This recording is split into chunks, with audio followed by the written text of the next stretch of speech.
the hell, Dennis? Thought you read my book, man. You've got every book here but my book. Jimmy Buffett, you got Tread. What the hell, man? A little disappointed. What are you gonna do? He just paints. I don't think he knows how to read. Oh well.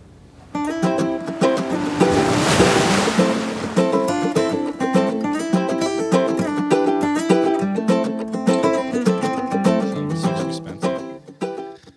Yeah, it wasn't cheap. You know, we like doing it the real way around here.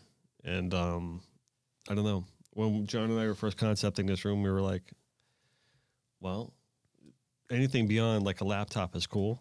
You know what I mean? But like, let's do this. You know, so we went shopping and we got all the right stuff. And Looks great. It took us a couple months to build it. Thanks. And then once we build it, we're like, oh, let's add the curtain, let's add the light. Like we rolled the first couple of ones without the light. But so yeah, but it's home, man. It's cozy. We're happy. You know what I mean? I can get my blanket here, right? And we can put on TV. We can watch some TV if you want. We got Hulu Live. So we can hang out. Trying to take a break. Yeah, actually, you know the funny thing is I was just reading a story the other day that was in what's that big UK paper? The Telegraph or something? I don't know, one of those. They had some report that the U.S. is being spied on by their smart TVs. Probably. I didn't know there were cameras in smart TVs. Dude, Siri and... No, it's crazy. Who's the other one? Alexa? Alexa? Fuck that girl. This is going to be fun. Yeah. Yeah, so I didn't realize that cameras were actually in smart TVs at all. Like, I didn't realize. No, I mean... Every TV? Like, that's what I'm saying. Like, I don't see a camera anywhere. I don't know, man. But they're saying that smart TVs, you're being spied on by your smart TV. You're paranoid. I'm always paranoid. That's nothing new. So how you doing? I'm great. Life is good. We're getting ready to go to Guatemala. Are you? Mm-hmm. Right. You're going to go down and visit Ozzy? Yeah, we're doing a trip at Ozzy's. It's called Expedition Fishtrack. Mm-hmm. So we've been advertising it for 2-3 months, and it's going to be cool. It's all through Fishtrack, our bunch of Fishtrack users, a couple of my buddies. Tony DeJulian's coming, and we're going to sort of teach people how to use our SST charts and water temp and chlorophyll and do some like lightweight seminars and then fish all day and do some on-boat stuff. You know, obviously angling skills, you know, drop back. They fish all circle hooks down there, like pretty much everywhere these days, which is great. So showing people how to, I got some people coming from South Dakota, you know. Really? Yeah, they're just getting into the saltwater game. As retired couple, they got a boat in Cabo or somewhere, and so they're all gung-ho. It should be a lot of fun. That's cool. Yeah, it's first time doing it, so I'm a little nervous, but yeah, I think all in all it'll be good. First time doing the whole expedition thing. Yeah, I'm not used to like charging people to go fishing. Oh, right, yeah. You know? Yeah. I mean, I've been on a million charter boats and everything, but it was really, Ozzy been bugging me for a while to do something, and then it's perfect because with the Fishtrack product, people are always asking me, like, why do I need to know water temperature? Why do I need to know the color of the water? What's altimetry? What's, you know, why is current important? And it's really hard to explain unless you're sitting in front of them. So this will be a good opportunity. We'll, you know, show them everything. We'll look at the maps and the charts and look at their home waters and talk about warm water eddies and loop currents and, you know, all that fun stuff. Nice. Yeah. Yeah, having people in front of you is always makes a big difference. Now, I know a lot of times when we do like logo stuff, like not like full illustration, because that's just, no one wants to watch that. Literally, you're watching paint dry. You know, it's not a very attractive experience unless you're the one doing it. But with a logo, it's kind of a quicker, you know, process. And when I have someone next to me, I'm like, do you like this? Do you like that? Do you like this? Do you like that? It saves a lot of back and forth email time. You know, so Yeah, but then they always pick the worst one, right? well, when you're with them, you can talk. You can talk them into the good ones. I know that game too. Yeah. So Yeah, that's so funny. yeah, the creative process is an interesting one. It's hard to make everybody happy with that Hard. creative stuff, especially if it's their, you know, boat name or company name or. Yeah, you know, I can't tell you how many times that with the captain or the owner, or more than likely the owner, that we got everything done and settled, and then they come back and like, oh, I showed it to my wife, and we got to start over. Why'd you do that? I'm like, oh, don't ever show the wife. Send it to print. Yeah. The best is the guy who's like, I want the blue marlin with the cigar in his mouth and the bikini. Yeah. And you're just probably rolling your eyes. Yeah, everyone's got the great idea. Yeah. Yeah. But you know what? Hey, it puts food on the table, keeps a roof over my head. It's fun. And it makes it challenging. Yeah, but there are some ideas that people, the fun one is, or the best ones is when people come in and they have a really bad idea and they're super excited about it. And you got to pop their bubble. Yeah, I mean, you either pop their bubble, and if you can't pop their bubble, because sometimes you're like, no, I just want to see it. All right, well, there have been times where at this point, I'm just like, we're not going to do it. Sorry. But, I still get those crazy, stupid ideas come through. And, at a certain point, you got to ask yourselves, I'm like, is there any integrity in this project at all? But yeah, I don't know. As a writer, too, a lot of people want to read what you write before you publish it. So that's always been sort of a bone of contention. A lot of magazines are like, nope, because they don't want you to change the voice or, you know. But I'm all about it because I want it to be accurate. So I've been writing a lot of personality stuff.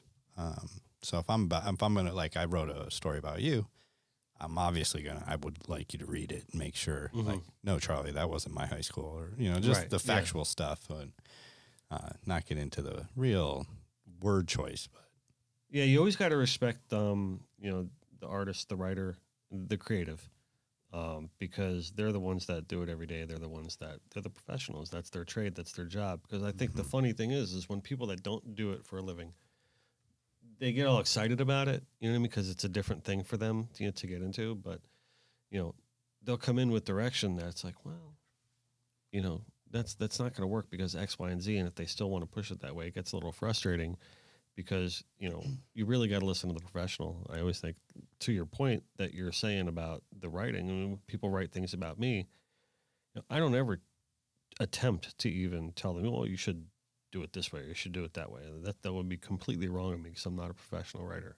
You always want to look at things. You step back and I'll proof check it or proof it for factual things. Yeah. Just like you're saying, for sure.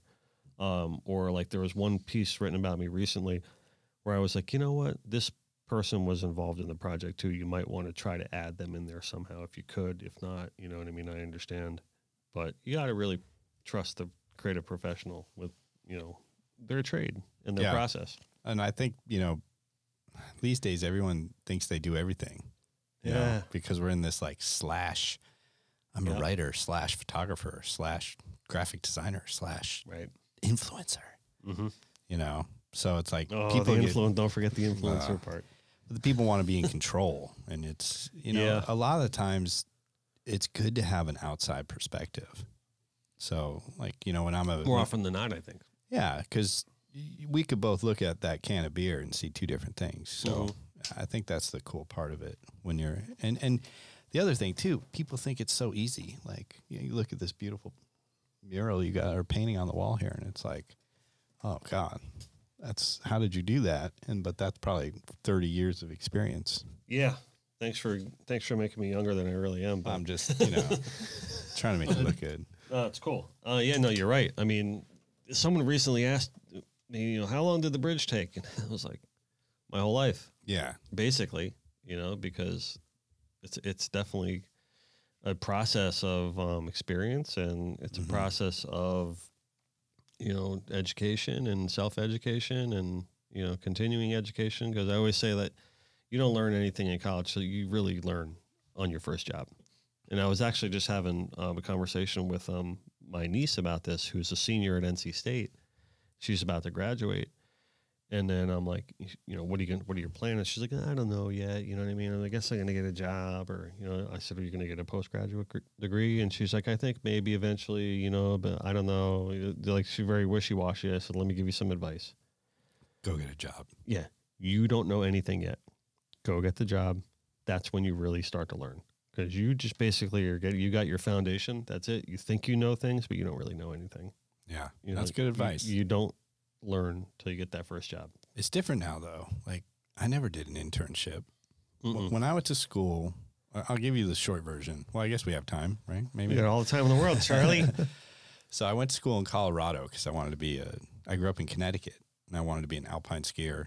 And so I got that giant book of colleges. Really? And I applied to 4 schools. They were the 4 closest universities to a major ski resort in the country. Did you go to Boulder? No, I went to Western State in Gunnison, Colorado. It's a tiny little school. Really? And skied 100 days a year, worked at the mountain. But then, you know, I bumped around. I dropped out for a semester or 2 here and there. And I was actually a janitor at Mount Crested Butte, cleaning toilets. I had to walk around with a walkie-talkie. And we'd get the call every once in a while, you know, we got a brown trout in the Gothic cafeteria.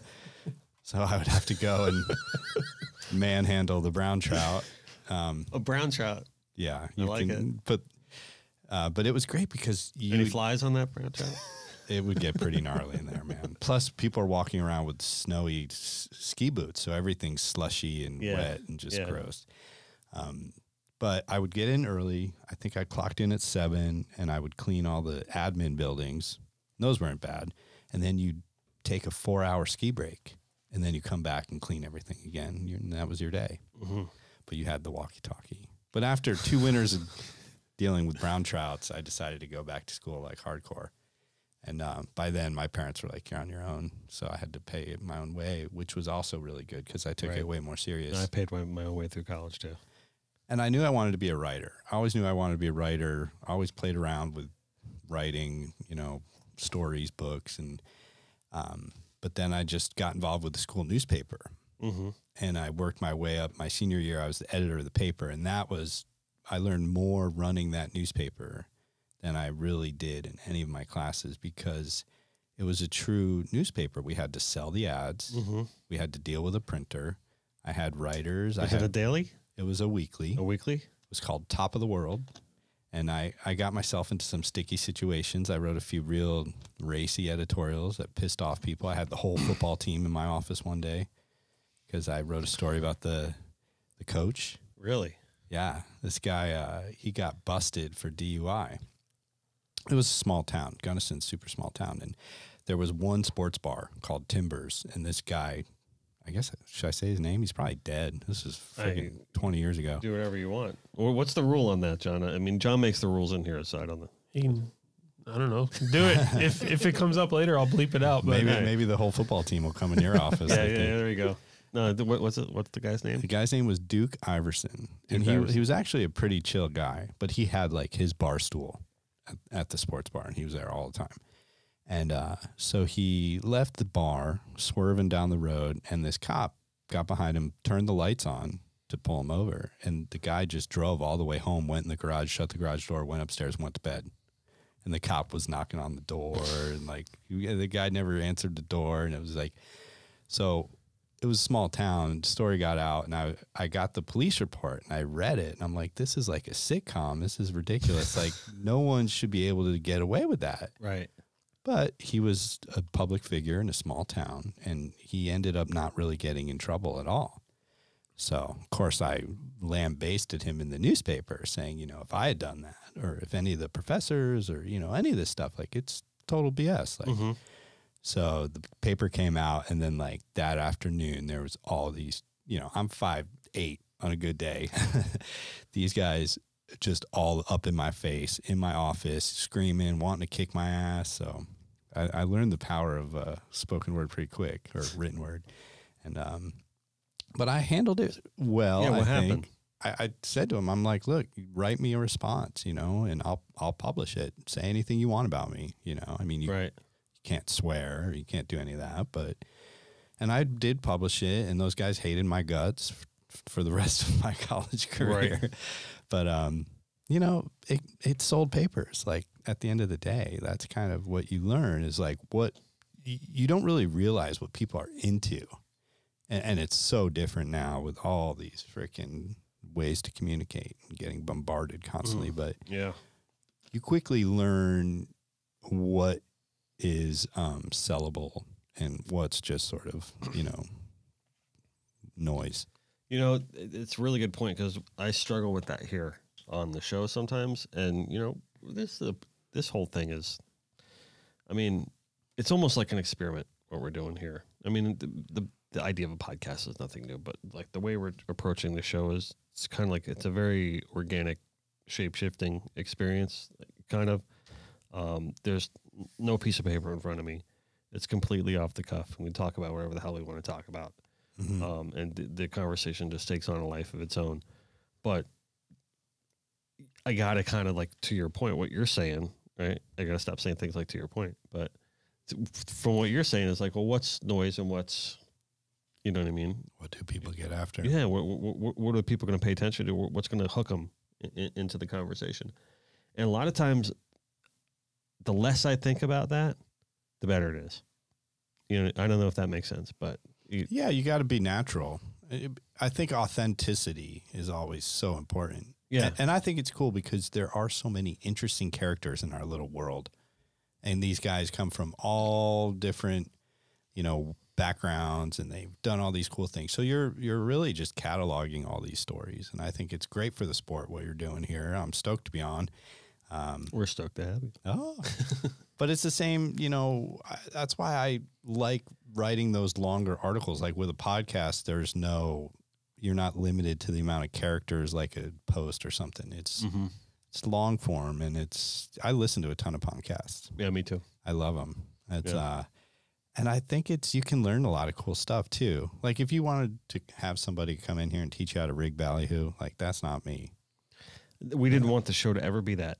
Yeah. You know what I mean? It's really, the last thing I wanted was that. You know, this isn't a fishing show. I mean, most of the people we bring on are of the fishing world because those are most of my friends.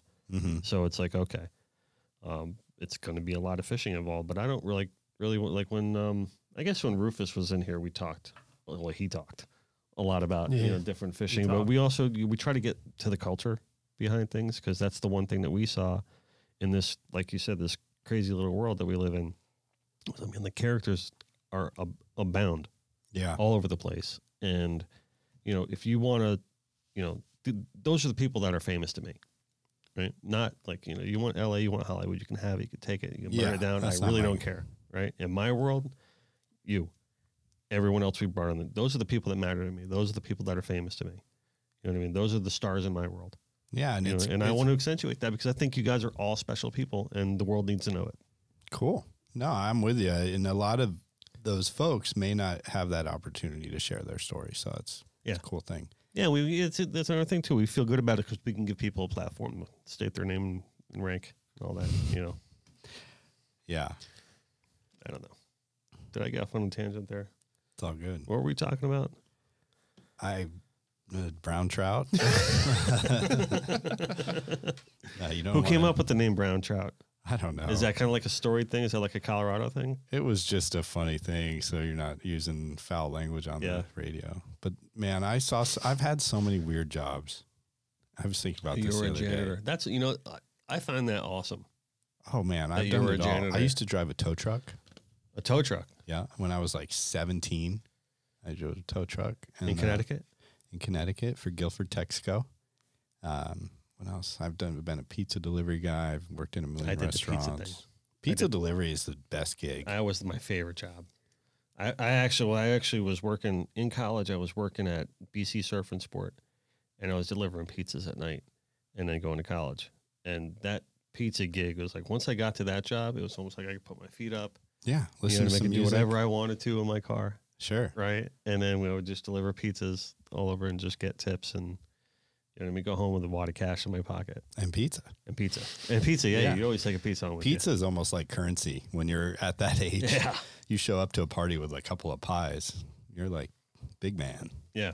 You ever get the ones your friends call you like before you're about to leave? You're like, hey, can you pick up a large pepperoni? Yeah. Well, our thing was the place I worked at, they would have pies that they would sell for slices. So whatever was left of those, they would let us take. So I would always be like, make a couple extra sliced pies for me, would you? Yeah. Yeah. It's always good. You know, it's always good to be friends with the pie maker. Oh yeah. And I would show up. I had a buddy whose house was like the party house. So after I'd get off work at like midnight and show up with 2 big pizzas, and they'd have, you know, their pupils would look like dinner plates by the time I got there. Yep. So it was all good. Yeah, we had a party house too. We call it Club Roto. Shout out to Club Roto. Oh, it lives forever. Oh, sounds fun. Yeah, it was Alex and Carlos Roto. Carlos was actually the pie maker. Oh. So it was either him or me bringing home the pie every night. So Where'd you go to school? I went to Gibbons here in Fort Lauderdale. Okay. Yeah. Art school. Oh, art school. I went to Ringling, Sarasota. That I knew. Yeah. We used to call it Sorry Soda. Ringling's a heck of a school. Ringling's a heck of a school. At the time when I was there, there wasn't really much in the town. Now, I haven't been to the town Sarasota, right? in years. Yeah, but I hear that Sarasota's really built up and expanded. And Yeah. A good friend of mine in Orlando, he works from home, but the company's based in Sarasota. So he's there all the time. And he's on the dawn patrol. It's cool. You can go run out and catch a redfish, go wade fishing. a lot of ladyfish out there. Yeah. A lot of them. Right off the bridge there. What's that? On the way over to Lido Key and Siesta I don't Key know and all that area that well. Yeah. That was a fun time over there. A lot of blue-haired ladyfish running around over there. Yeah. Yeah, it's funny because That's true everywhere now. when you pull into the town, it says "Welcome to Sarasota," and it also says it in French Canadian, like right below. So that's not a good sign. I saw that right when I went to go check out the school. I was like, oh, Ooh, that's bad. but it's all No, I'm just kidding. I love French Canadians. good. Shout out. They're here now, Oh, I bet. Yeah. all over the place. It's cold now. I'm driving 20 miles an hour in a 45 Yeah. I don't in the really. left lane. So you grew up down here. Mm-hmm. You've lived here your whole life? Whole life. Okay. Except for the time in Sarasota. So, I mean, I've lived in Pompano, Coral Springs, Boca, all different times of my life. But yeah, it's stomping grounds. Okay. So It's funny driving over here. My grandparents retired down here and lived in this Tradewinds place that I just drove by. Oh, really? Yeah, they lived here forever ago. But I was like, oh my God, I know all these roads. It was all really familiar. That's cool. I haven't been this way in a while. So you were a janitor, you were a pizza delivery guy, and now you are a successful writer and have been for quite some time. Yeah. And you brought a book with you because I want to talk about the book. Can we talk about the book? I'd love to. Yeah? Sure. Sucked Dry. The struggle is real. Struggle is real. REEL. Mm-hmm. Of course. So this is your book that you put out, and it's been selling like hotcakes, and I love it. Thank you. That means a lot. Do you want to share with the audience Yeah. of like what how long did this take, and you know what I mean, like what was your process beforehand? And 'cause I know there was somewhat of a process getting this one out, like because it's really a culmination of a lot of effort on your behalf, right, on that one. Yeah, like I said, I always wanted to be a writer, and so I tried to write a bunch of books. Like I started a bunch of books that never really went anywhere, and mostly because I didn't know what the hell I was talking about. Like I remember I started a book about a valet driver in Las Vegas. Yeah, know nothing about any of that, but I thought it'd be cool because he like was. You finish it? No. And then I was like, as a kid, I would watch all the mob movies. I wanted to be like a mob guy, right? I don't know anything about the mob. Oh, have you seen, sorry to cut you off. The Irishman? Yeah. Did you see it yet? Yeah. So I fell asleep on it twice. It's already, but it was really, really late when I started it. So that was like, all right, made like half an hour. I think I watched it, but it's good. 2 or 3 sittings. Yeah. I remember I'm like, no, don't fall asleep. No, I don't want to fall asleep. It's yet. all those You know? fun characters. It's got everybody in it. Oh, it's good. Yeah, it's got all the classic guys. Pacino, Pesci, De Niro, Harvey Keitel's in it. Mm-hmm. I think Ray Romano's in it. Yeah, Ray Romano's in it. They all bring their A game too. It was good. Yeah.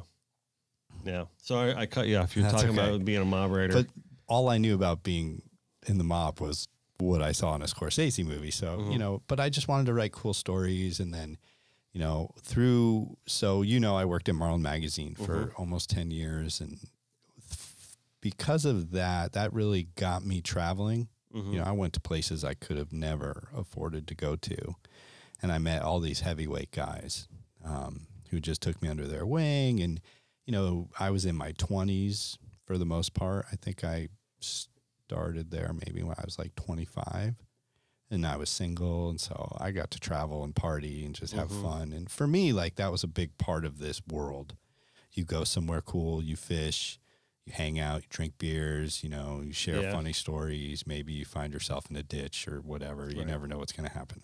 And at that time in my life, now I have kids and I have no desire. Changes everything. Yeah, I'm glad I did it when I did. So I got to do all this fun stuff, and then I got invited on this trip to Cuba with all these fly fishing guys, and they were all writers. And this one guy, Chris Santella, he really smart guy.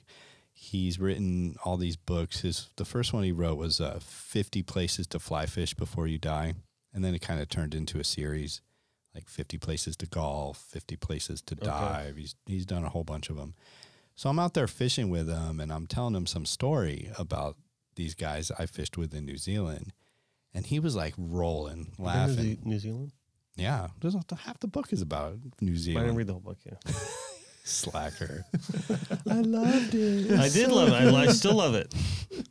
So I was telling him this story, and he's like, you got to write that. You got to write that. Right. And I never really thought of writing stuff based on like my own real experiences. So I fictionalized everything. All these people in this book are fictional characters. See, all right, so that's what threw me off. It's not about me. Right. I know that. That's what I'm saying. You've been in New Zealand. You're like, yeah, well, half the book's about New Zealand. I'm like, okay. Yeah. Well, because But that makes sense. It's kind of like almost like an alter ego. Somewhat. It is. It's not an alter ego. It's just so I wrote that chapter first, and I didn't even really have the main character. I didn't know what it was going to be. And I just started writing these stories based on like funny things that happened, or funny stories I had heard that I kind of fictionalized and made into other stuff. And so I was writing these stories, but I had to find a way to, a common thread to sort of make it all weave together. And then I came up with this character, Parker McPhee.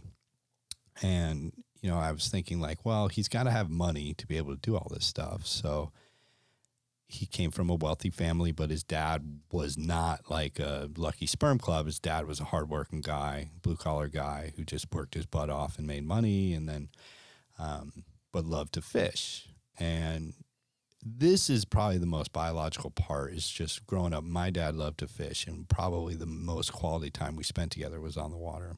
So that part of it, and where there's some father-son stuff. And also while I was doing all this, I had kids. So that kind of changes your perspective on things. And I started realizing how lucky I was to, be able to fish and grow up around boats and all this stuff that I totally took for granted. So then once I had sort of a character and there was like a theme, then it kind of started to go a little quicker. But it wasn't like, I'm going to write a story about this, journey or some sort of like Star Wars thing or something. It just sort of was like, okay, I'm going to write this fishing book. I'm not going to write a how to rig ballyhoo book. So but no Joseph Campbell experience, the hero's journey. Oh, I love Joseph Campbell. Yeah. Well, maybe a little bit, because in some of those, so in the New Zealand chapter, he's battling a really big swordfish, and it takes a long time, and the weather gets really bad, and all these things and it's night, and so like everything that could possibly make it even harder does. So I mean, if you really want to talk about myth and Joseph Campbell, like he gets assistance. Well, he goes to the underworld, right? He battles his way out, and the fish is sort of the big, Old Man in the Sea, and there's a few lines in there that harken to Old Man in the Sea. Like I remember at there was one line in that book where he was something to the fact like, you fought too hard or you're too good to kill, or like you don't die. But I mean, obviously he had to kill it. And then Can we read that part? It might take me a minute to find it. But yeah, I want to hear it. Oh my gosh. Can we do that? Yeah, but you're going to have to you might want to like hit cut or do a commercial break or something. No, it's good. I can bullshit my way through it. But by the way, we never even said welcome to Connected by Water, presented by Joey Accardi, Chrysler, Jeep, Dodge, Ram, Subaru. Shout out to Joey. I'm getting good at that, the whole thing now. Like now I don't even think about it. Before I was like, am I going to remember every second car? nature soon. Right now it's like second nature. So I'm going to do a commercial for Joey Accardi then while you're doing that. I got my Dodge Ram Rebel 1500 a few weeks ago, and I am absolutely in love with that truck.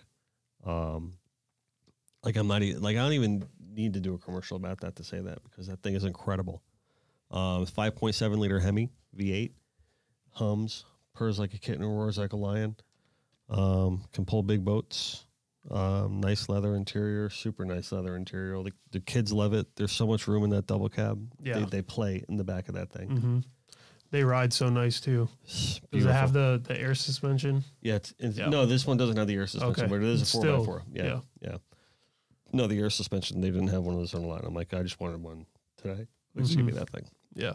You know, so, but it is a sweet truck. Thing is killer. But yeah, no, my wife, Liz keeps stealing it from me. Like, do you have it today? I have it today, yeah, but she's like, yeah, I'm gonna take your truck when I go to Publix. So I'm gonna, you know what I mean, things like that. So, but yeah, she can't handle it.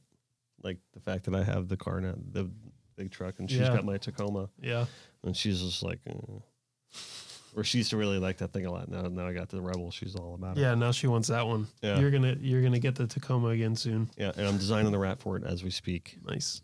Yeah, so we're gonna wrap that up. Did you find it? I'm close. Okay. So he's been battling this fish for hours and hours and hours. And they finally get it, and he's got to make the call whether he wants to kill it or release it. Okay. And fishing with him is this just disgusting human being. So it was kind of a shared charter. So Parker got kind of roped into this trip. The captain was like, yeah, come on this, you always want to go sword fishing. Here, I got a trip for you. This guy, I've got extra room. This guy is just like the quintessential annoying New Yorker. So he calls him Parka, like a jacket, parka. Oh, Parka. Parka, you gonna catch tuna? Oh yeah, and he's just obnoxious, and so it's a baby whale. So that guy, his name's in the book is Marvin, and he's all pissed because Parka is fighting this big fish. So they're getting near the end. The boat was in neutral. Let's see. Bobbed and bounced, making any movements on deck difficult. I slithered out of the chair onto the deck, my entire body spent. I didn't have the strength to combat the roll of the ocean. I got on my hands and knees, crawled to the side of the boat where it meets the transom. Billy was holding the leader just a few feet from the fish's mouth, but he wouldn't be able to hold it for long. The giant animal was right there, 2 feet off the starboard side. Its sheer size was mesmerizing, a monster. Hard to believe that something this big can swim with such power, speed, and determination. I leaned over to see the swordfish up close, coming eye to eye with it. Its gallant sword swayed with the pitch of the boat. The fight within the beast was gone now. The fish was definitely dying on the line. Make a call, Parker, John said, the captain. I stuck my hand in the water and rubbed the side of the fish. The flanks of the fish were huge, about the width of a Clydesdale horse. My hand looked puny against its bronze back, its eyeball as large as a softball staring at me. The dorsal fin stood a solid 20 inches tall. I was in awe. I had just reeled in a fucking elephant. The tender moment between me and the swordfish did not last long. What the fuck are you doing, Parker? Yelled Marvin, his head sticking out of the cabin door, spittle flying. Take that fish. I want to hang it on my fucking wall. I shook my head and looked at Harry, who had his camera in his hand. Say cheese, Harry said as he began to snap a bunch of photos. I managed to get up on one knee like a tired football player, soaked to the bone. The energy drained out of every inch of my body, but complete joy splattered across my face. Harry jumped around to snap photos from several angles, trying to get the entire fish in the frame, which was not easy because of the fish's length. As I stared at the beast and reflected on its power and fight, I decided to let the animal swim away, to release it. This fish taught me what it means to never give up. This fish taught me what it means to set a goal and reach it.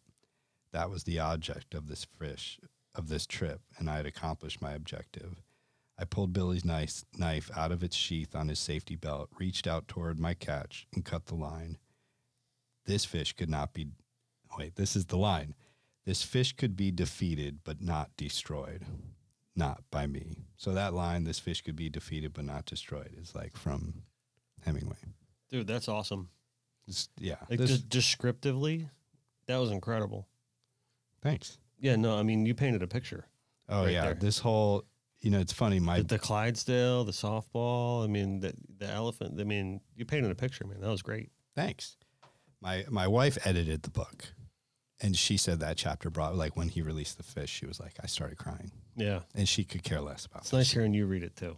Really? Yeah. I always get nervous. No, but it's good. I mean, when you hear the writer say the words, and because you get really true intention, and I love when you think, I want that fucking fish. You know what I mean? You get like the writer's sense of what that person really It's funny, sounds man. like. I don't know if you've spent a lot of time on charter boats, but some of the funniest stories of these like people who show up on these boats.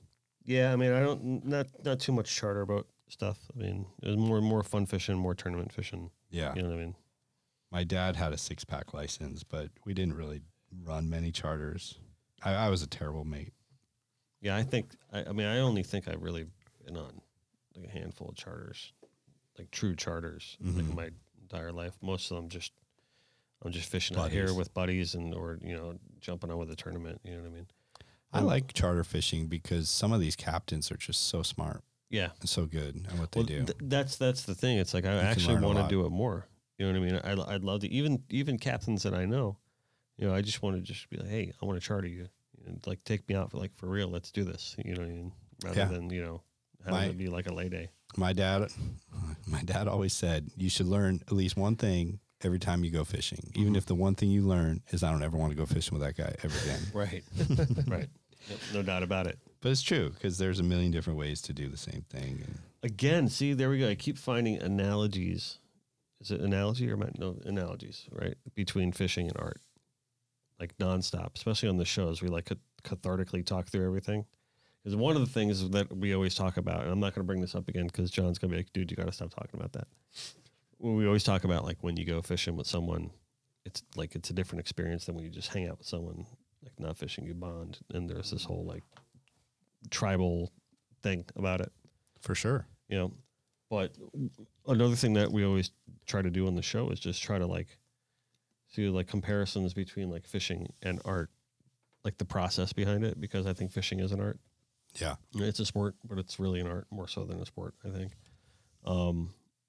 But you kind of just, hit the nail on the head. You'd learn one thing new, like every time. And that's how I am with every painting or even every design. And that's how you improve. Yeah. You always try to like, even if you don't consciously recognize it, always kind of search out like, what did I learn in this painting?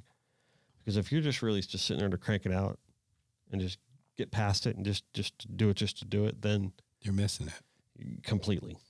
I mean, you probably shouldn't. Like, and if you start doing that too often, then you need to walk away. Yeah. And the same thing goes for fishing too. If you're a storied captain and you're just a lot of times, charter after charter after charter, if you're getting worn down, then you see all these grizzled captains, over the years that are drunks or whatever, or they've gone through 3 wives and they got multiple kids and stuff like that. And it's a very tough life. And maybe if you just kind of search a little bit, for that improvement. Yeah. And there's always maybe room there's to an make evolution change. to be had. For sure. Do you know Bobby Brown, captain? Not Oh, I think Not that guy. I was about to start singing every little step. He caught that one of the giant blue marlin in Hawaii. He used to run a boat over there in Hawaii. I think it was called No Problem. Mm-hmm. I know the captain you're talking about. Yeah, but I don't know him well. I don't even know why I'm talking about I don't know him, But I got to ride on his boat one day, and I was asking him, like, why'd you leave Hawaii? No. And he's like, it was impossible to have a life. So now he's got a gig with a private boat owner, and, he can have a family and all that stuff. So you hear a lot of horror stories about guys getting all messed up on drugs and stuff because it's the same reason those commercial guys do. It's like a lot of them are young, and, having worked in restaurants, like I always felt like mates are sort of the same kind of guy that becomes a cook. Right. They're not stupid. They're good with their hands. They're hardworking. They like to have fun. And, that thrill of like pulling on a fish is like the thrill of like frenetic, crazy kitchen. It's sort of, but what happens is, there's usually a party scene in both those. Right. And then you start throwing some money at it. It's easy to see. I would have done it. Sometimes I'm like, holy shit, I can't believe I made it through all that. Right. Because it is tempting. But you can always make a change. It's not easy. It's not easy. No. Especially you start getting over 40. Oh, you yeah. start getting set in your ways, set in your I life. still don't know what I want to do. Yeah, you know. I debate on this in my brain constantly. Well, you're kind of still evolving, right, Well, with all your ventures that you have. Yeah, but I love writing more than anything when it comes to career stuff. But it's probably like only I only do it like 20% of the time now because I'm running, these websites. I run, Fishtrack and Buoy Weather and all the marketing and partnerships and advertising and all this other stuff that you have to do to make money to be able to keep it alive. Trust me. That you're in the same boat. You probably more so. And Do you realize that this is the first year of my life, right? With all the new things that we have going on in the studio. Now, I've done illustration and digital work and graphic design, different things, just stuff to keep the business going. I've been doing more business running than creative lately, which that's got to change. Yeah. It's the first year of my entire It life. wears you out. It's the first year of my life I haven't done a painting. All year? I haven't painted. Dude, what the fuck you doing here? Exactly. I'm running the business. Yeah. You know what I mean? You have to. This is fun for me. It's cathartic and it's relaxing. So this is when I bring people on the podcast, it's almost like I'm so damn busy. I need to have a podcast just so I can talk to my friends. You know what I mean? And to bring people on, this is relaxing for me. Mm-hmm. And it's just completely a break for me. I love when people come on the podcast. For John, it's different because he's over there taking notes and he's breaking his hand and he's got all the editing to do. He's got all the work to do on this one. But yeah, other than that, we've got an expanding business on our hands here. And, Amen, brother. And it's tough, but it's, you got to find a balance because if I'm not creating content, then the business fails. I hear your struggle, and I've sort of started writing for some more magazines now. Mm-hmm. And that's part of my problem too. It's like magazines just aren't what they used to be. And right. the opportunities there, the few people left, it's like they're wearing 10 hats to keep the thing alive. And they're trying to evolve and figure it out too.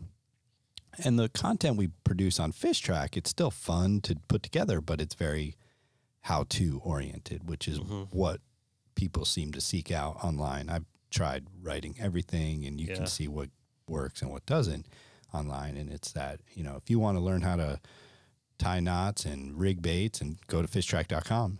We got all that stuff because it's easy, and that's a good place to put that. It is a fantastic resource, though. Yeah, not to plug it too much, but it really is. I hope so. Yeah, but it's also different from magazines that the business model is we really cater to selling subscriptions, whereas you're not totally beholden to advertisers.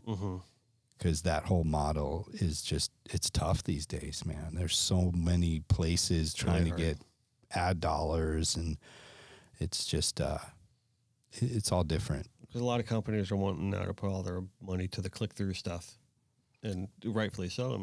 That's why I left more print. Instantaneous. It's more direct, and you can make a sale right now from that ad rather than having to have someone read the ad and have to go to a store or whatever the case may be. It's just a lot quicker. And we're research crazy. Yes. I don't do anything without researching it. Then where do you go? Where do you do all your research? Yeah. So it's been, and I don't know what's going to happen next, but I can still write freelance once in a while, and it helps my fix. That's why I did this book too. Yeah. It's because just creatively, I was struggling, man. I didn't have a good outlet, and I was like, I'm going to finish this book. It took me 5 years. Yeah. Well, that's what I was asking before. It kind of took a little while to kind of get through all the content and call it all together, right? And it was good because it's the kind of book too that you don't need to read straight through, because it's sort of short stories. Right. There's a story where he's in Colombia. He goes That's to smart Montana. to write it from that perspective too. Yeah, it's all the same character. It's the same main character. And but then all these other interesting people. I can only imagine as a writer that you're facing a lot of walls with technology and the way media kind of brings that technology in front of people instantaneously, like the binge watching on Netflix. It has to be very competitive for, say, a writer, that's writing books. Want to travel people to books, or even a magazine writer want people to travel to magazines, when people are just so instantaneous to go to a Netflix or a Hulu Live. Everyone's ditching cable. Oh, right? yeah. We ditched cable 2 years ago. and we've never looked back like it was like super easy now, and it's cheaper, and you get just as much content, if not more, by doing so. And that's got to be tough to compete against too. It is, but it also creates more opportunity. It's like I was saying, you just have to be agile. So, you look at all that content, there's so much content. Somebody wrote every little bit of all that. But talking about cutting the cord, quick funny story. So go ahead. We did the same. And so my younger son, I don't think he's ever dealt with cable. He's just used to on demand, whatever he wants. So we were at Thanksgiving last week, and my stepmom put on some Nickelodeon channel or something, and every time a commercial came on, he was crying like, "Why are you messing with my movie? Where's my movie?" And I'm like, "Dude, you have no idea." Yeah, that's so funny. On Hulu Live, was it Hulu Live? No, she just has cable. Oh, he's just watching cable. Yeah, he was watching like Nickelodeon or oh my god, that's funny. Disney Channel or something. Because the funny thing is I have a similar thing with my daughter. She recently said to me, because we have the Hulu Live, but if you pay an extra $5 a month, no commercials, you can pay past the commercials. So she must have heard me say that to my wife, and she's like, "Hey, Daddy, can we pay $5 more a month for Hulu Live?" I'm like, "What?" She's a smart girl. Yeah, she's like, these commercials come on to get in the way of my show. She's right. I mean, that's a solid investment, I would say. I hate commercials. I really do. I mean, for someone that has a background in advertising from a while ago, it's like I can't stand commercials. Oh man, talk about being agile though. Advertising's tough. Advertising's super tough. And that's a part of my job too, is I sit in these meetings with boat companies and fishing companies, and it's like, what's your goal? Who do you want to get? How are we going to do it? And it's hard. You got to be so creative now. Yeah. So with the book, right? So you wrote the book. Now you're past the book, right? You accomplished the book. What's going on with you now moving forward? You're going to write another book? Not right. I don't have any great ideas right now. I mean, I have a couple more Parker stories in me that I could write, but I don't have enough for a whole book. I'm not sure. I have some ideas for content, like streaming content. I think there's opportunity on some of those services for really good shows about boating and some fishing stuff. I look at a lot of the shows that are out there now, and I don't think they're really in line with the up and coming audience. So I don't know. I see a lot of opportunity there, but again, that would take like a lot of time investment. And so my problem is it's real easy for me to come up with ideas, but the execution, I get like halfway through and I get bored. Execution takes time too. Like, this is way too hard. No, I'm with you. I mean, execution takes time. Yeah. And a lot of people don't see that. They just think, and you got a new painting. I wrote a new book. I just wrote that. And I've never made a TV show, so it wouldn't be, you'd have to really pitch it to the right people and find the right partners. And I don't know. We'll see. I do have an idea for a business book using like fishing analogies in business. Okay. Kind of like what we were saying about like all the things you learn. Right.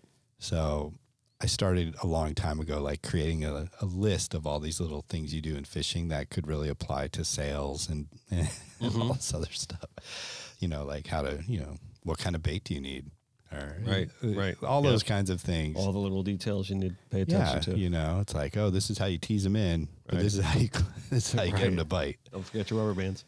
Yeah. So we'll see, man. We'll see. For right now, I'm just having fun. I write for a handful of magazines, and Fishtrack's doing well, and I'd like to grow that. I'd like to, continue to improve upon the tools we offer. Yeah. I'm starting to get pretty geeky on weather and all the data we have, and it's amazing how much stuff is out there. I think I always enjoy when I bring on someone else that's, I'll call it the industry, right? Because we're actually working in this and doing it for a living, making this, it's our livelihood, right? Which I think it's interesting to see, though, where social media and different things have taken the industry for people that aren't necessarily in the industry. Make, you know what I mean? Like we talked about influencers and all this other thing. There's a completely new path being opened that needs to be paid attention to because it's a pretty huge path. But to navigate the path, some people think they can navigate it. Some people can't navigate it. Yeah. You know, I mean, how do you see that as affecting the industry? I think it's good and bad. I think authenticity shines. Mm-hmm. So you may be a young person, but if you're authentic and you don't come off as a know-it, the most annoying thing is when people come off as a know-it-all. Yeah. And that's one thing I've always tried to really be careful about. Like if there's something I don't know, I'll find the person who knows, and then I'll talk to them, and then I'll use them in my story. Mm-hmm. I don't want to, it's not me. I'll quote Dennis about making art. I'll quote R.J. Boyle about rigging swordfish baits, you know. And I think the problem with some of these influencers is they just project like they know everything. Mm-hmm. Not all of them. And I think you got to be careful with that. But it's amazing, man. You look around and you see some of these people like, who the heck was, do you know, I can't remember this fellow's name. Deer for Dinner, Rob Arrington or something. You know him? Deer meat for dinner, I think. Yeah. He's from around here, and he does fishing and hunting. And someone told me, I mean, he's got like 2 million followers. Yeah. And you do the math, you can make like $50,000 a week. Yeah, that's or a crazy. month or whatever. So it's a viable business, but it's also a long shot. It's a long shot, and it's also not sustainable. I think it's very fleeting. Yeah, and you gotta always be creating content. Mm-hmm. That's the part that I want to shut down. You know, I want to hang out with my family and just turn it off. But that is exactly true. To do that, to be a real, you know, you're constantly posting and, you know, color correcting and doing all this stuff, and I see people on, like, whenever I go, like, literally every time I go on to, like, Instagram or whatever, like, I'll see the same people over and over and over again. Mm-hmm. Because they just post like crazy. And I'm just like, man, do you have a life? Yeah, my life like, is I know not we're all that seeing interesting. your life that you want us to see. I'm that guy dude, I posted a picture of a bowl of matzo ball soup I made. That's my life. Well, Hanukkah's coming soon. So. Yeah, dude. You have to pull those. It was my first those matzo attempt balls. at matzo balls, and they came out really good. Really? Congratulations. But that's the thing. It's like, I don't know. Do people really want to see that shit? That's exactly. So, all right. So we could be doing better on social media, no doubt about it, right? Everybody could. Better. Everybody could, right? But you got to invest the time, and I'm just not going to do it. Yeah. Yeah, really. I mean, there's times I'll post on Instagram for like 3 days in a row, and then I won't do it for like 3 weeks. I'm terrible. And it's also because I have to post stuff on Fishtrack, and I'm more focused on that than, you know, Charlie. And I've heard all these people say like, oh, you're your own brand, you know, and I'm like, I'm not really trying to sell me. Yeah. I'm trying to, you know, keep the business I run going. Right. That's most important to me because that's, you know, that's what I do for a living. It's your job. Yeah. Yeah. And I still am a creative guy, and I still like to travel, and I still like to do all that fun stuff. But I mean, I don't need to post because during the week, I'm just a dad. You know, I'm a 9 to 5 working. We live the same way. I work from home. So now I've gotten like really socially inept because I hardly see anybody anymore. I'm in this really weird vacuum of my life. Yeah. Well, I mean, that's what I said before. Having kids changes everything, you know, and that's why I kind of bring up, like, you know, guys like us who are actually working in the industry, you know what I mean? And just bringing home honest paychecks. And we're lucky, bro. Completely lucky. I don't know how it happened. I do know how it happened because we work hard. Work hard. You got to hustle. Never stop. But it's a passion. You follow it because you love it. You do it because you love it. I mean, yeah. I couldn't imagine, you know, having to work this hard at something I didn't like to do. You know, but there's also that balance too. It's like, well, you could ruin the thing you like by doing it for a living. Also. That's true. But I found that like when I was in Colorado, I spent a few weeks like as a ski instructor. Right. Oh, it was terrible. Yeah. I hated it. It would snow 10 inches and I'd be stuck with somebody's grandma on the bunny hill, you know? Yeah. It wasn't for me. Yeah, that's an interesting thing too about the charter captains. Oh yeah. Thing we were talking about before. It's like when I go fishing, Got to be patient. yeah, I'm not out on the water all the time anyway. I don't really fish, but especially with the kids and with this place. You know what Yeah. I mean? It's like That's my part of outings are working in rare. the fishing industry. I know. You get busy, you can't fish. Exactly. So it's like it's rare. You know what I mean? Much more rare than usual to get out for me. You know what I mean? So now when I get out, I'm like, oh man, I love it. And the constant reminders Makes you of what I appreciate miss, it a bit makes you more. appreciate it, all that stuff like that. But I wouldn't want to do it for a living. Yeah. Yeah. It depends. There's so many weird gigs in this world, in this fishing world. Mm-hmm. There's some stuff I would like to do. Like what? I wouldn't mind like running some really badass lodge somewhere or being affiliated with a badass That would be lodge cool. or something. That would be cool. Like this thing we're doing with Expedition Fishtrack. I hope it goes well because I'd really like to expand that. Can you throw me one of those? Yeah. Thanks. So what do you do? What is with Expedition Fishtrack? Is it like, obviously it's not just going on Guatemala. It's going to be the other things too, right? Yeah. So like I said, I mean, there'll be some real hands-on learning Mm-hmm. and very. What are you doing? Like different trips, like all over the place? Or Well, we don't have anything on the calendar, but ideally, I mean, if we could make this a viable thing, and we could, you know, because it's going to bring help people us. to Coral Springs. I can show them good spots to catch peacock bass. Let's do it. I got my bass rod in the truck. You hit a couple of golf courses. Let's go. But if it's a viable thing, because A, you know, it teaches people about the product, Fishtrack. B, it helps me create content, which I can use all over the place. And, you know, if it makes some money, why not do a few more? I don't want to overextend it though. We'll see how this first one goes. You know, I'm definitely going to like survey every person and say, you know, what was good, what was bad, what would you improve? So you're in beta right now. Yeah, total beta.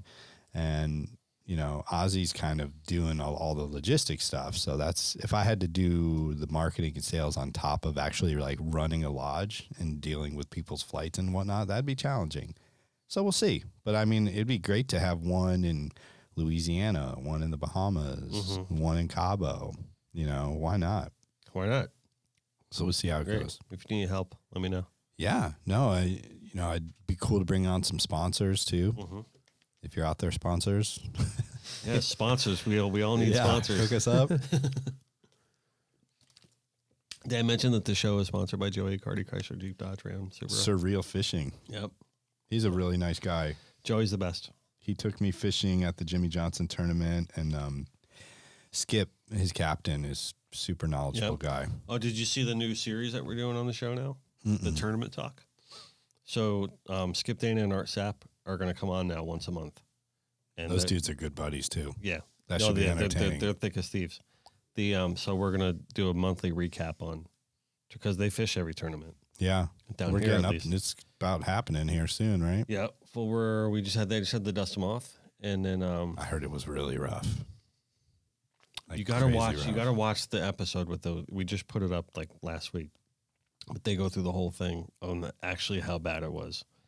You know, those guys are very experienced on the water. Sure. They're fishing their whole lives, like daily, and I think Skip said this, and I think Art agreed. Where he goes, I think that was like the toughest day that we've ever had on the water. Because it wasn't just because the seas were big, but it was also blowing 40. Yeah. And he's like, wet, constant wet. Yeah, that doesn't sound fun. Yeah. And sailfish And the all over the place. Oh, they were? See, I thought the bite was slow. Well, the bite was slow because they were in pockets. Once they found them, they were Okay. on them. But they were all over. And it was tough to actually just bring them in because you couldn't really pitch to them because you could pitch against the wind and all this stuff like that. So Art was saying like how he had to drive the boat was just like a constant, never-ending thinking. You know what I mean? And it was a tough day. But yeah, they're coming on. They're going to do that whole tournament talk thing. That'll be cool. Yeah, I'll have to check it out. Yeah, it's going to be really, really cool. And so we got with Silver Sailfish coming up, and I think they're going to talk about that next. And then we start running into like all Jamie's tournaments, and then the Jimmy Johnson and. Do you know how to Then we paint get into another the guitar? meeting. Yes, I am. Well, see there, you have to paint. I have to paint. Well, no. So that's the thing is that, with my initiative for next year is polar opposite than what we did this year. Okay. Like now that we've laid the foundation and the groundwork for everything that we wanted to do this year, and it's done, it's built. Now leave Dennis alone. There you go. Like a designer in here. We've got content that they can design from, licensed content, things like that. And I just need to generate new content. So that's really just going to be a year of painting ahead for me, which I'm very excited about. Oh, I bet. Extremely excited. Yeah. And podcasts. And podcasts, which is like my new favorite thing. Yeah. It is. I'm not going to lie. I'm it's cool. Completely in love with doing this. So. Well, I could see. I mean, you've already done what? 20? This is 29. Yeah, this is 29. It feels like you just started it a month or two ago. Mm-hmm. Yeah, we've well, what we did was we wanted to do a bunch of episodes right off the bat. So we were just like bringing in. So we like fired off a whole bunch of them. Now we're like, all right, it's a little much. And slow it down. Let's do like one, maybe 2 a week if we can, and but more often than not, we're going to do one a week. So, and just keep it as like a Thursday broadcast. So, very cool. Yeah, but we're having fun with it. Yeah. So, what else is going on with you? You been fishing? I took the week of Thanksgiving off, and I fished 3 days, and I didn't catch a goddamn thing. Where'd you go? Fished out of Jupiter for a day with the guys from In the Bite, with Dale. With Dale? Yep. Yeah. How's he doing? I haven't seen him forever. Excuse me. I feel like I'm going to sneeze. Go ahead. It's like right there. Do you want me to get you a tissue? No. All right. He's good. He's a nice guy. He has a 28 whaler that he bought and had it redone, and it's a cool family boat, but he fishes it pretty well. I mean, we were running, he's out of Jupiter, so they troll Dead Ballyhoo. Right. It's like south of that, I don't know where the demarcation line is where you start kite fishing, but so that was fun. But it was one of the most beautiful days I've had on the water, weather-wise, in a long time. It was right after our front. I was wearing long sleeves, didn't sweat all day. Yeah, nice. But there was just no bites. We had a couple of like super micro bonita, and then we went bottom fishing for a little while, just caught grunts and whatever, but didn't see a sailfish. And then the next day, so I live in Orlando. There's these canals out in Merritt Island that you can walk, and you can catch these landlocked tarpon. It's Down pretty near fun. Derek's house? It's in that general vicinity. Yeah. It's north of him. Okay. It's on the other side of the 528.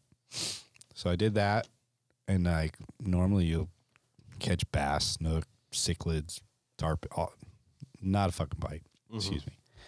And we walked Biolab Road, which goes along the edge of Mosquito Lagoon. It's a real pretty area, though. I mean, it was another beautiful day. And then I fished. My stepmom lives on a canal in Dunedin, so we fished off her dock. Where's that? It's Dunedin? Dunedin. It's like north of Clearwater a little bit. Okay. It's really on the nice. West Coast. West Coast. Super cool little area. How's that area? It's kind of desolate up there, isn't it? No, it's great. Is it? I like it there a lot. Above Clearwater? Yeah, I thought above Clearwater pretty much starts getting like uncivilized a little bit, doesn't it? No, Dunedin's pretty busy. It's got a really quaint small town. I would say north of like Tarpon Springs, you get into like that Homosassa Crystal River, and it's a little more old Florida, if you will. Right. But no, Dunedin's cool. But yeah, we fished off her dock, and her grandson, this boy Colton, he's like 10 years old, and he just smoked me, man. He was like, he caught redfish, black drum. I don't know. He caught a little baby snook, and me and my son, we didn't catch anything. I was like, fuck this. I'm going to go eat some tushy. It's just how it Sounds is. like a bad run, Charlie. But you know what? It's like you're saying, like, I don't even care because I'm out fishing. Doesn't matter. It's like, screw it. We've caught fish. I've caught my fish, and to see that smile and joy on that kid's face, I will say I didn't like it when he basically told me I didn't know how to fish. He said that to you? Not in those words, but he was like, "No, you got to cast it right over there. You're not in the spot." I'm like, "Just shut up," You're using the wrong bait. He's the sweetest boy. He's a really good kid. Yeah. You mentioned Mosquito Lagoon. Yeah. And we bring up Mosquito Lagoon from time to time in this show because is Mosquito Lagoon ever going to come back without any flow? Yeah, they're talking about making it all catch and release, which I would be for. I know some of the guides are definitely pushing for that. And I think it's a good idea, especially for reds. You know, there's quite a few trout running around that, but the water looked pretty good. It's definitely gotten a lot better. I find the further north you go, the better it is. So I think the biggest problem around there, honestly, is the septic issue. So all those houses in Merritt Island, and they also say, you know, back in the way back, those were all orange groves and cow pastures. So a lot of that old agricultural waste, fertilizer and all that stuff is buried in that muck. And the muck is disgusting. There's this, I mean, it's black as your shirt and just smelly, nasty. There's no mitigating that. Right? It's frustrating, man, because was it this last midterm? One of the recent elections, they had a 2-cent tax or some really small tax that would have funded some of these water quality issues. And they didn't pass. When was this? I can't remember, man. It was During recently. The governor's election or one past that? I think it might have been one before that. I think I know what you're talking about, actually, with that 2-cent thing. We talk about, obviously, with Connected by Water. We talk about water and the water issue a lot on the show. And that's obviously an area of concern, is that whole Mosquito Lagoon thing. It's honestly, the Indian River Lagoon is worse because there's so much more development around it. Mosquito Lagoon, for most part, is all wildlife refuge. Right. There's not, I mean, it's a huge place and it's all NASA stuff. There's really no, until you get north and then you get into like Edgewater and those areas. But the Indian River Lagoon, south, and Banana River, those spots are I think are worse. Okay. Worse off because there's you're a Central Florida guy. I'm not. So this is educational for me. It's good that you bring all not that to say the problem in Lagoon is the seagrass. Mm-hmm. And a lot of that, I don't want to get you any hate mail, but the friggin' manatees, they eat all this goddamn grass. Damn manatees. Well, yes, save all the manatees, but then you ever seen how much grass a cow eats? Yeah. A cow can eat a lot of fucking grass. You've basically got one of those floating around in the water, just munching away nonstop. Yeah. So it's a very volatile thing. It's like, you know, everything has a trickle down. So I don't spend as much time out there as the guides do. And the fellows from Hell's Bay, you know, they're based right there and they've got their thumb on all that stuff. But from my outside perspective, it's a lot of vegetation issue. The water's it's pretty tannic looking right now. It's got that like brown, which makes it tough to sight fish. But you go down into the Indian River Lagoon and sometimes it's like neon green. It's just gross looking. Yeah. You know, it's, with Rufus coming on recently, really shed a lot of light on the reality of water issues and water quality issues in that St. Lucie River too. Yeah. But it's a tough balance, and people want to blame Big Sugar, and they're to blame. Yeah, but that's an isolated issue. Yeah, it's an isolated issue. I think the bigger problem, I used to say that there's Big Sugar is number one, but a very close number two is just our sprawl. Yeah. But the more and more I talk about it, I'm almost thinking our sprawl is actually the number one issue. Well, the whole sugar mess, that system is it's just terrible. But yeah, and if you look at it, everyone who takes a shit in Orlando, it's coming this way. Brown trouts. They're swimming downriver like there are crazy. brown trouts in Florida. Millions of them. So that's a part of the problem too, because down here, everything's moving this way. So I think it is bigger than just Big Sugar. But all these isolated inlet issues, with Lake-O, there's a million different little moving parts to this thing. And I think you just have to kind of pick your battles. I've been impressed with the governor, our new governor. I'm in love with DeSantis. It's my goal in the show to have Governor Ron DeSantis be a guest on the podcast one day. That'd be a wonderful thing. Nice. Get Yeah. some Secret Service in here. Yeah, for sure. No, I think he's been doing a great job. on that front, I've been really, really impressed that he's taken charge and he's not afraid to, chop some heads and get people out who aren't doing anything and get some legislation passed. And, it's interesting. I just spent a week at there's this course called MREP it basically teaches you all about like fishery conservation. Mm-hmm. I don't even remember what it stands for, but where was this at? They have them around the country. This one was in Tampa. So you take 2 weeks. The first one, you learn all about the science involved. Mm-hmm. And that was cool. It was in St. Pete, and you get to go through all of the scientists. They've got a huge facility there.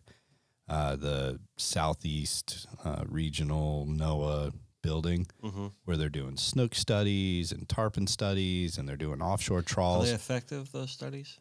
Well, they have to do stock assessments. That's the biggest thing. So you have to figure out how many fish are in the ocean, and then they have to use that to accurately manage the fishery. So there's like the science side. They're way off on the American red snapper study. Dude, I heard red snapper so many times, and that red snapper and group, because that's the money fish over there. Yeah. And that's what they talk about constantly. So there's the science side, and then there's the management side, which is all the councils. So there's 8 councils around the country, and these guys are basically ruled by law to govern the fisheries and make sure we don't overfish stuff. So the first one you go to, you learn about how they gather all the science, and all these different biologists talk, and it was super interesting. You get to like pull otoliths out of fish, the otolith little ear bones, and age fish, and you see all the work they're doing. And then this other part was just maddening, dude. It's so slow, and it's just it's watching sausage get made. It's ugly. What? The management process, like you. The management process. Yeah. So I don't know if we want to go down this wormhole, but it was bad. I mean, it's not shocking influencer stuff. No, and to me, like, it's important to me. It's important that I want to get involved.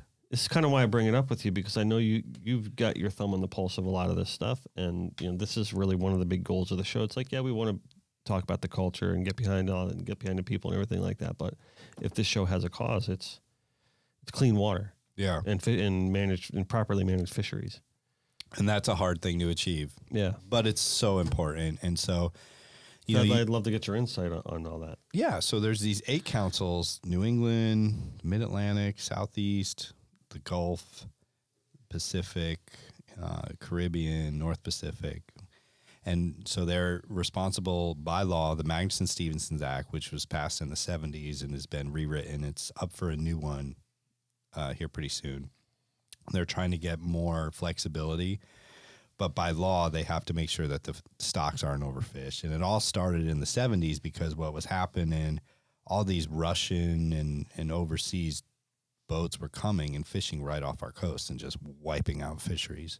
And I grew up in Connecticut, and we saw it with the codfish, with the fluke. So that law basically said you can't come within 200 miles. And that was the big thing. And now it's gotten much more involved. And every freaking fish has a fishery management plan.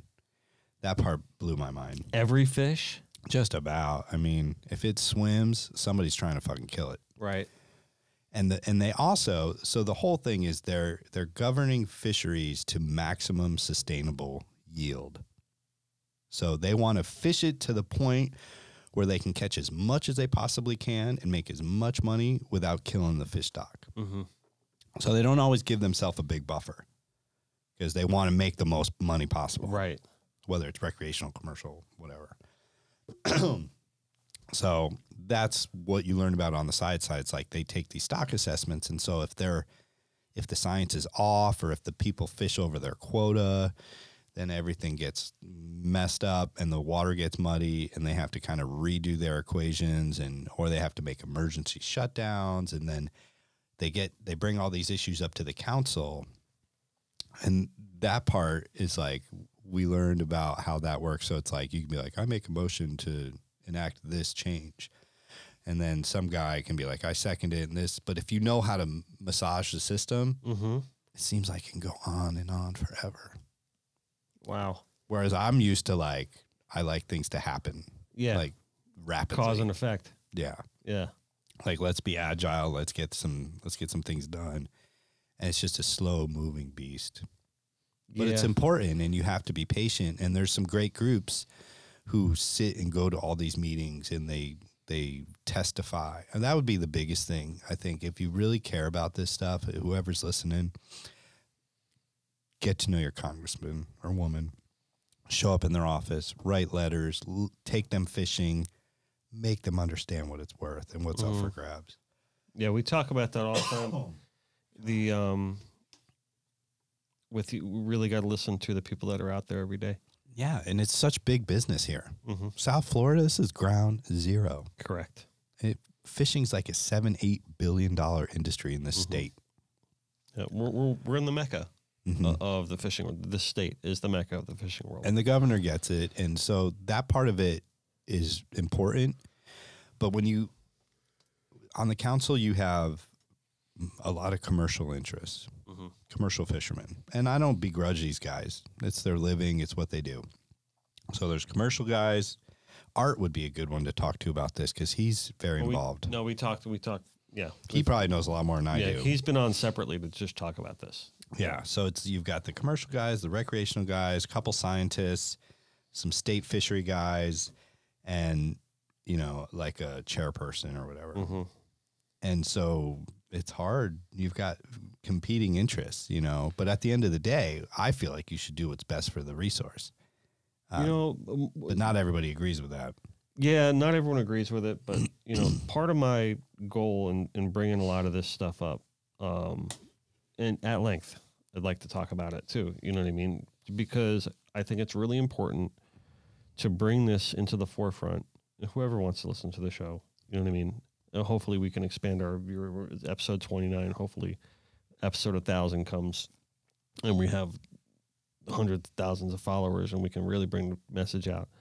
But part of my goal is to, just like you want to say, raise awareness or just enlighten people on, what are the ins and outs of all these things, because maybe people don't know what article to go read or what source to trust. Or that's why I think I bring on people on this show that are ground zero sources of people that actually know about this stuff, whether you're on the water, whether you're in the industry and you do it for a living, and a Fishtrack has to know all about all this stuff.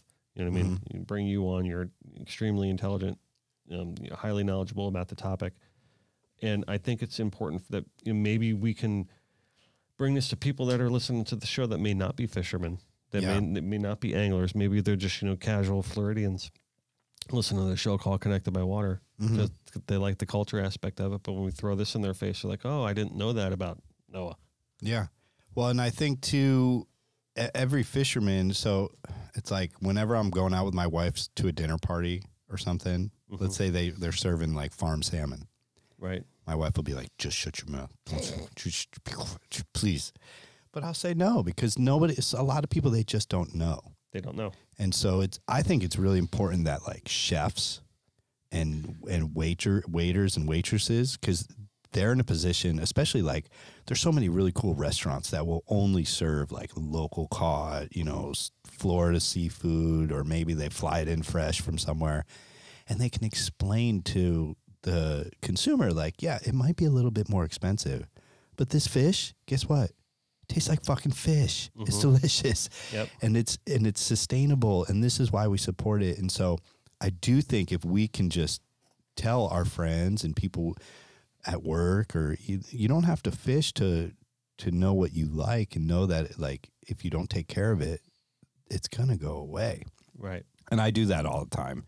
So I'll explain to people like why farm salmon maybe isn't the best choice, and not to be a dick or to make them feel stupid, but just because they don't know. Right. A lot of people, it's like, hey, I bought it. It was on sale. Tastes fine. I put whatever on it, and it was good. Right. Well, there's a way to deliver that message, and then there's a way not to deliver the message. Yeah. You know what I mean? But the important thing is that the message gets delivered. Yeah. Don't ever eat tilapia. Oh God, it's the worst. That one I always go off on. I remember people used to think that tilapia was like this fancy fish. It's like Shit fish. horrible. It's like the worst It's literally fish you could like eat. grown in shit. Yeah, it is. It's brown trout. We're gonna say that on the show forever now. I think I've gotten a lot of people to stop eating tilapia. Yeah, I have too. And it's good because it's unhealthy and It's gross. it's gross. Honestly, it's not gross. It's gross to think about, but I mean, if a lot of times it's a very mild tasting fish, but No, I don't mean like gross tasting. It's It's- like the concept yes. of eating it's gross. because it's farmed in those conditions. And you, honestly, any kind of fish that's getting flown in from overseas, you have to be a little suspect of. And that's part of the problem too, because fish have tails and they go all over the place. They cross borders constantly. So it's frustrating because we can really do a good job of managing fish here in the States.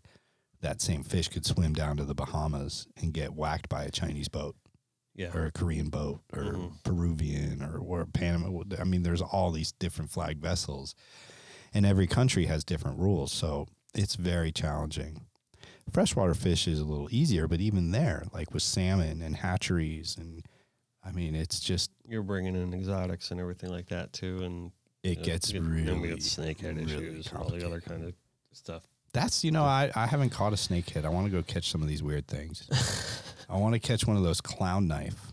Yeah, I want to catch one of those too. I haven't caught one of those. Let's Lake do a Ida. trip. Yeah, we should. Lake Ida, right up near here, is a good spot for that. I got a name. Loxahatchee, they got a lot through there too. I would love to Bridges and catch one of lots. those weird things. Yeah, Where the hell do those things come from? yeah. I don't know. Do you know where clown Same Bowie same made? thing. Just they're exotics. They're tank pets, and somehow they got into our waterways and just blew up. Amazon They have fish. no natural predators here, so they just Well, like the peacock was like consciously brought in. that was brought in to take Yeah. care of the cichlid and tilapia problems that we have. Yeah. Hmm. We should do a trip though. We're our own worst enemies. Yeah, no doubt about it. We're the problem. It's not. No, the there's no doubt about that, right? Like we are the problem, And I don't like getting too like overly environmental about it because I'm not really overly environmental. It's just my stance on that is that I just think that people just need to be responsible, Yeah. do the best we can, because if we take extreme measures, then Yeah. extreme things happen. I it agree. Could do more harm than good. And I do have a goal to get more involved in this council process and sort of sit on an advisory panel and actually weigh in on these things. But it's funny, like I could have never done it in my 20s. Yeah. I'm 44 now. And it's like now I think I can like sit back and you have to just it's such a slow moving process at times that you have to kind of be cool headed. It's an interesting age. We're the same age. I'm saying Okay. it's an interesting age. You start looking at things especially if you're a dad. You really start looking at the world completely differently. Mm-hmm. And you're just like, yeah, like when you're in your 20s, you think that 40-year-old guy doesn't know what the hell he's talking about. I'm like, yeah, get off my lawn. Right. Like, deserve that lawn. Get off that lawn. I worked hard for that long. Yeah. So let's go catch some. Let's do a trip like that. Yeah, there's 3 I want to catch. I've caught peacocks. Mm-hmm. So I guess I really just need the snakehead and the clown knife. Mm-hmm. But I'd be up for it. Yeah, we should. We should get Adrian and Regina and like go because he bike rides now and catches all these things. Does he? Their house in Sebastian now. Yeah. Are they still there? I thought they were going to make another move or something. Did they make another move? No, I just talked to him know. the other day. He didn't bring anything up Okay. about it, but I hope not. I still haven't gotten to see his place there. yeah, no, me neither. So anyway, but he's we always talk about it, but it never happens. I don't know. Busy. Thanks for coming on today. Yeah, that's it. We're done. Well, yeah. Hour 25 so far. Whoa, that went fast. Yeah. The unless there's anything else you want to discuss. I could just keep rambling, but Keep no one rambling. wants to hear that. Suck dry. Oh, here, Where I'll can read people- you. Read me more from the book. There's this is the one thing I always read when I'm at a like seminar or something. It's the 10 Commandments of fishing. You do a lot of readings. It's weird. They come in waves. It's usually I give a seminar about like SST stuff, and then I try to sell books. Okay. So this chapter is called Sandbaggers. A sandbagger is a person who downplays or misrepresents his or her ability in order to deceive, cheat, or obtain the upper hand, especially in gambling or in this case, fishing. So this is about like a guy, there was an offshore fishing tournament, and this one dude was getting information from everybody. Mm-hmm. You know, guys were, and he wasn't sharing information, so shit went down. Brown trouts. I So- can't. Every time someone says shit on the show now, from now on, I'm going to say brown trout. We should just get the recording. You just hit the button, brown trout. So this is in an effort to assuage future dockside shenanigans, I have taken the liberty of constructing some basic rules for fishermen to abide by. So let it be said that the unwritten rules are now written. Forgive me if I sound a little preachy. The 10 Commandments of fishing. Number 1, don't be a dick. I claim this rule to be self-evident. Number 2, never leave a boat in need. Always, always, always respond to emergencies at sea. If you see a dead boat, make an effort to help out. It's mariner's law. What goes around comes around. Number 3, thou shalt not steal another man's spot. This one bothers me. Don't be that guy. Fishermen's GPS waypoints and unmarked hotspots are sacred property. We spend thousands of hours on the water and obscene amounts of money to accumulate a log full of fishing spots. Yes, you can cruise right by and grab my numbers, but I say shame on you. Number 4, don't cheat and don't lie. Fishermen exaggerate the truth, but don't lie. Don't cheat in tournaments. Don't shove weights down the belly of a fish you're about to place on a scale. It makes us all look bad. Number 5, maintain a wide berth when someone is hooked up. Nothing is more frustrating than another boat motoring over to you as you're fighting a fish. I've seen people try to run over each other's lines in big money tournaments to cut off a potential winner. People like that deserve a jellyfish sting down below. Number 6, respect the locals. Every location has its own way of doing things. Be friendly and courteous when you arrive to fish a new spot. Help the locals, gain their respect, and you will be rewarded.